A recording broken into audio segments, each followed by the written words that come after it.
नमस्कार, निकोबार टाइम्स में आपका स्वागत है। हमारे साथ में है state vice president Sheela Singh ma'am, जो कि एक्स चेयरमैन भी रह चुकी है म्यूनसिपल में। मैम, मोदी जी के 12 साल का कार्यकाल को आप कैसे देखती हैं? जी, सभी द्वीपवासियों को नमस्कार। जैसा कि आप जानते हैं कि 12 प्रधानमंत्री माननीय नरेंद्र मोदी जी के 12 वर्षों का कार्यकाल पूरा हुआ है और जिस तरह से उन्होंने पूरे देश को एक नई दिशा और दशा देने का काम किया है अपने 12 वर्ष के कार्यकाल में, आपने देखा होगा कि ये पूरा कार्यकाल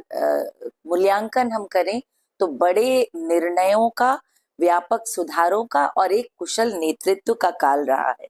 और इस दौरान देश ने अंतर्राष्ट्रीय स्तर पर अपनी एक मजबूत पहचान बनाई है, जिसकी वजह से वैश्विक स्तर पर हमने कई सारे मंचों के माध्यम से हमने ये देखा है कि भारत की जो खोई हुई पहचान थी उसको वापस लाने का काम हमारी सरकार ने प्रधानमंत्री नरेंद्र मोदी जी के नेतृत्व में किया है।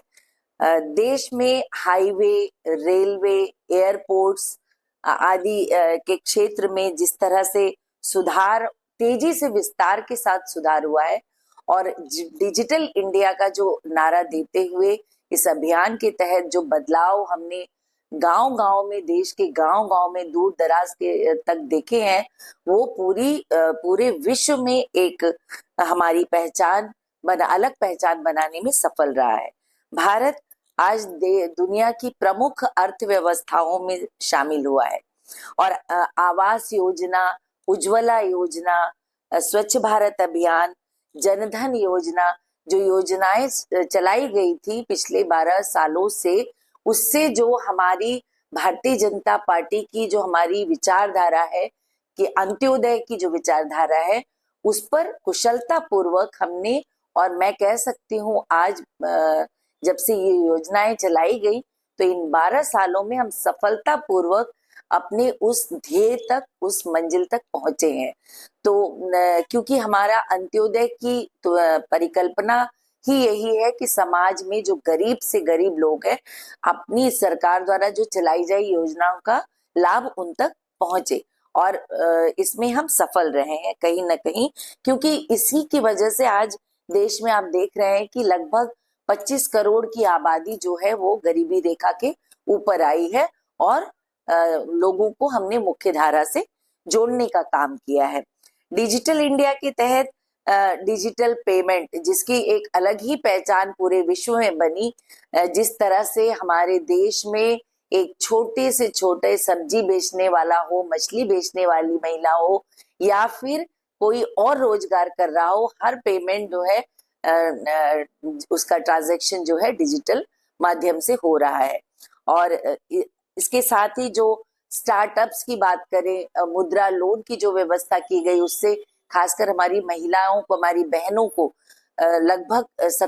60 से 70% के बीच में इस लोन का जो लाभ है वो महिलाओं ने, हमारी बहनों ने उठाया और आज वो अपना खुद का रोजगार शुरू करके उन्होंने अपने परिवार को भी मजबूत करने का काम किया और खुद भी वो मजबूत होने लगी और अहम निर्णायक फैसलों में उनका बहुत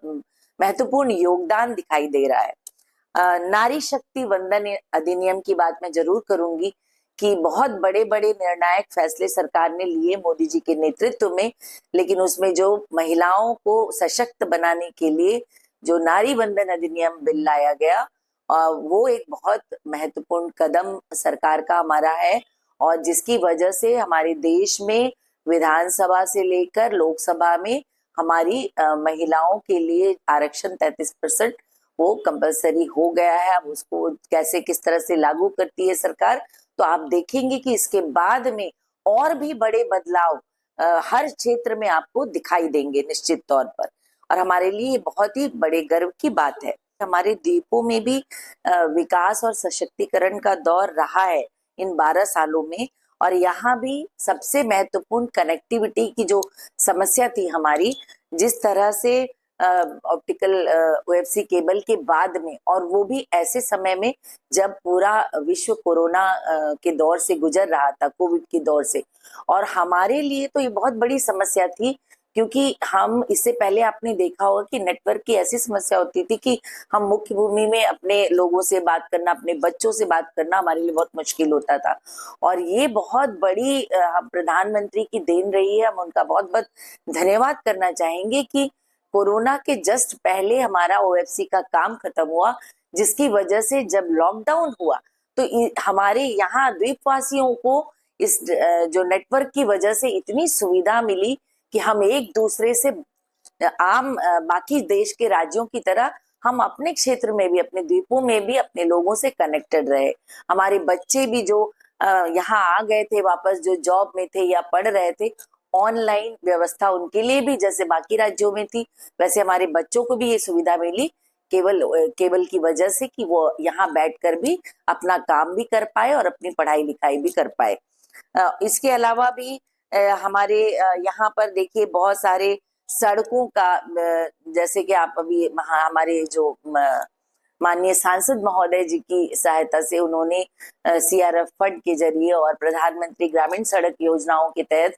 कई सारी सड़कों का निर्माण हुआ। और उसके साथ ही जो जेटीज है हमारी, खासकर जो क्योंकि हमारी वो लाइफ लाइन है जो जहाजरानी सेवा, तो इसको भी देखते हुए जगह जगह द्वीपों से कनेक्टिविटी में सुधार लाने के लिए जेटीज का निर्माण हुआ। और आज भी देख रहे होंगे कि आप कई सारे द्वीपों में बहुत सारी इससे संबंधित जेटी में और क्या सुविधाएं होनी चाहिए, अंतरराष्ट्रीय स्तर की सुविधाओं का भी काम किया जा रहा है, उस पर भी काम किया जा रहा है। और सबसे बड़ा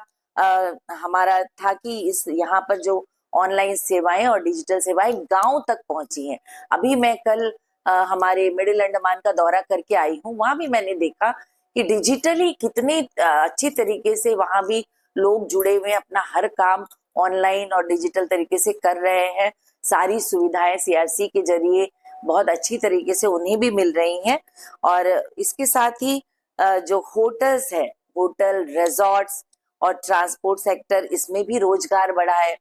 और स्थानीय और इन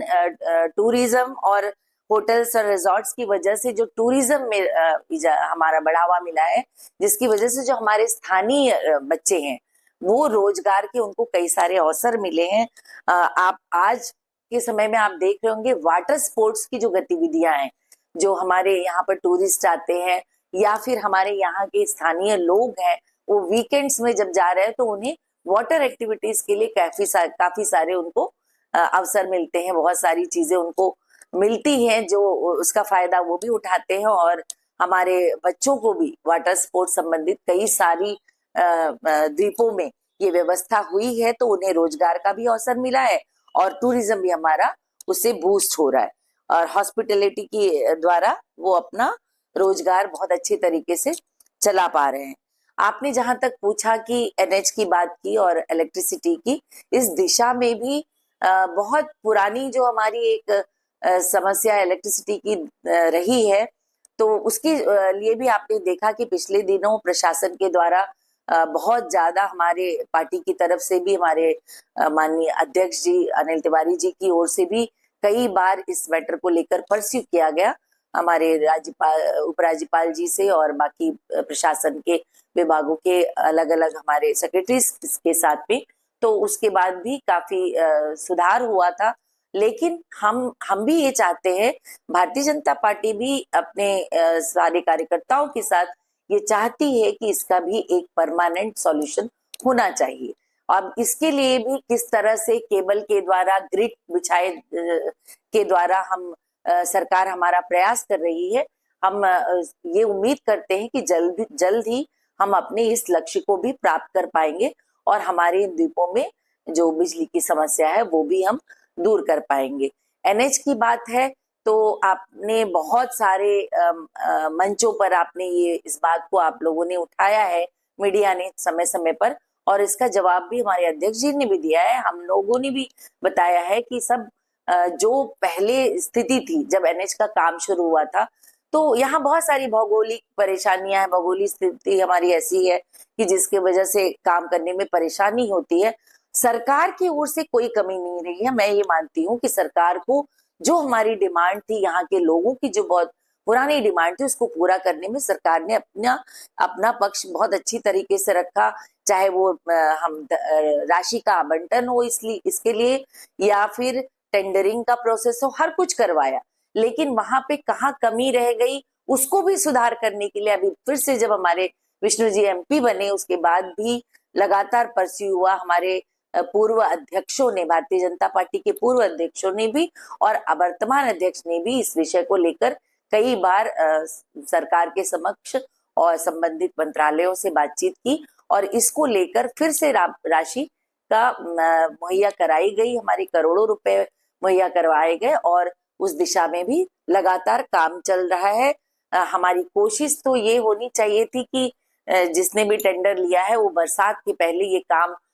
एनएच का हो जाता, लेकिन जो चूंकि मैं दौरे से अभी आई हूँ तो मैंने ये देखा है कि मौसम की मार और जंगल के बीच में इतने दूर दराज क्षेत्र में काम करने में परेशानी तो है, लेकिन काफी पहले से सुधार दिख रहा है। और उम्मीद करते हैं कि आने वाले समय में भी ये बाकी का जो काम है वो पूरा हो जाएगा। जैसे कि सड़क आप जब यहाँ से चलते हो तो मिडिल स्टेट तक जो एरिया है वो बहुत अच्छी तरीके से वो सड़क बन चुकी है। हमारे स्थानीय लोग भी वीकेंड्स में लॉन्ग ड्राइव के लिए वहां तक जा रहे हैं। तो हम बहुत उम्मीद करते हैं कि हमारी सरकार ने जो सुविधा दी है उसका पूरा फायदा प्रशासन इस बात को मॉनिटर करे और इसको अपनी निगरानी में देखे कि वो सही तरीके से सही समय पर ये काम भी पूरा हो पाए। तो ये उम्मीद है, और मैं यही कहूंगी कि हमारी सरकार का, हमारे यशस्वी प्रधानमंत्री माननीय नरेंद्र मोदी जी के नेतृत्व में जो कार्यकाल रहा है वो चहुमुखी सोच और निर्णायक नेतृत्व को दर्शाता है कि किस तरह से दूरदर्शी सोच के साथ प्रधानमंत्री ने शपथ ली थी प्रधानमंत्री के रूप में, और उसके बाद उन्होंने जितने सारे निर्णयों के साथ में, व्यापक सोच के साथ में जो योजनाएं चलाई और उसका फायदा पूरे देश को पहुंचा है। आगे भी हमारे जनता का निश्चित तौर पर देश की जनता हमारा प्रधानमंत्री का साथ देगी, और आगे भी हम इसी तरह से अपने देश को वापस से विश्व गुरु बनाने की दिशा में कदम बढ़ाते हुए निश्चित तौर पर अपने लक्ष्य को प्राप्त करेंगे।